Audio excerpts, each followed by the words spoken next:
এক দুধ বিক্রেতার বিরুদ্ধে রং মেশানোর অভিযোগ। আর এই ঘটনায় ব্যাপক চাঞ্চল্য ছড়িয়েছে মালদা জেলার চাঁচল থানার অন্তর্গত দুধহাটি এলাকায়।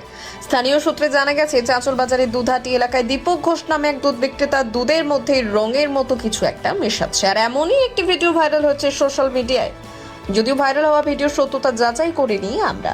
রবিবার এই ঘটনায় বিষয়টি সোশ্যাল মাধ্যমে জানাজানি হতেই একাংশ ক্রেতা ও স্থানীয়রা ওই দুধ বিক্রেতাকে ঘিরে বিক্ষোভ দেখাতে শুরু করে। খবর পেয়ে ঘটনাস্থলে পৌঁছয় চাঁচল থানার পুলিশ। ওই বিক্রেতার বেশ কয়েকটি জার ভর্তি দুধ এবং একটি মোটর বাইক আটক করেছে পুলিশ। চাঁচল বাজার এলাকার স্থানীয় বাসিন্দা দেবাশিস চক্রবর্তী বললেন, ওই দুধ বিক্রেতা বাজারে এসে দুধ বিক্রি করার সময় বাসন্তী রং এবং জল মিলাচ্ছে।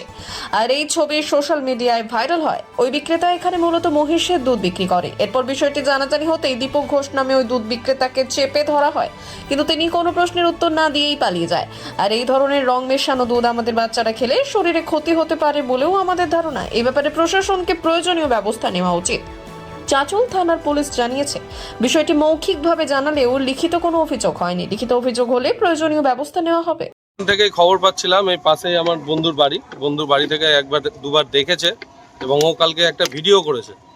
ভিডিওতে দেখা যাচ্ছে এখানে দুধের সঙ্গে কিছু একটা মেশানো হচ্ছে, মিশিয়ে আবার তাতে এক বালতি মতো জল মিশিয়ে দুধটাকে বাড়িয়ে আবার দুধ মেশানো হচ্ছে। এইভাবে একটা কালকে আমরা ভিডিও পেয়েছি, আমাদের কাছে সেই ভিডিও ফুটেজ আছে।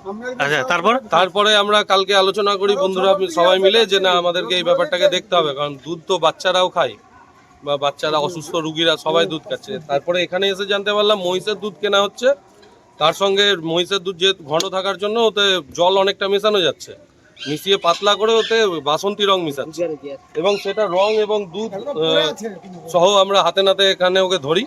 2-4 থাপ্পড় ওকে দেওয়া হয়েছে রাগের মাথায়। তারপরে এই এখন পুলিশকে আমরা থানায় যোগাযোগ করি এবং থানা থেকে ছেলেটি এখান থেকে পালিয়ে গেল কোনোভাবে।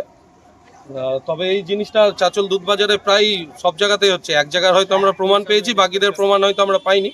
ছেলেটা কি আছেন? ছেলেটা এখানে নেই, ছেলেটা পালিয়ে গেল কোনোভাবে, বাইক দুধ সব রেখে পালিয়ে গেছে। কি নাম ছেলেটার? ছেলেটার নাম যা জানতে পারলাম, ভাকরি ঘোষপাড়াতে বাড়ি, নাম হলো দীপক ঘোষ। আনন্দর পোতা না কার পোতা বলছে। আচ্ছা, তো আমরা চাইছি যে সরকার থেকে ব্যবস্থা নেওয়া হোক এবং এখানে প্রশাসন এখানে এসে দুধ বাজারে এসে দুধগুলো চেক করুক মাঝে মধ্যে, কারণ যেই তদন্তের যে ডিপার্টমেন্ট আছে গভর্নমেন্টের, তারা এসে ফুড ডিপার্টমেন্ট হোক বা আর কিছু, তারা এসে এখানে ব্যাপারগুলোকে তদন্ত করুক, এটাই আমরা চাইছি। ব্যুরো রিপোর্ট, উত্তরের প্রহরী।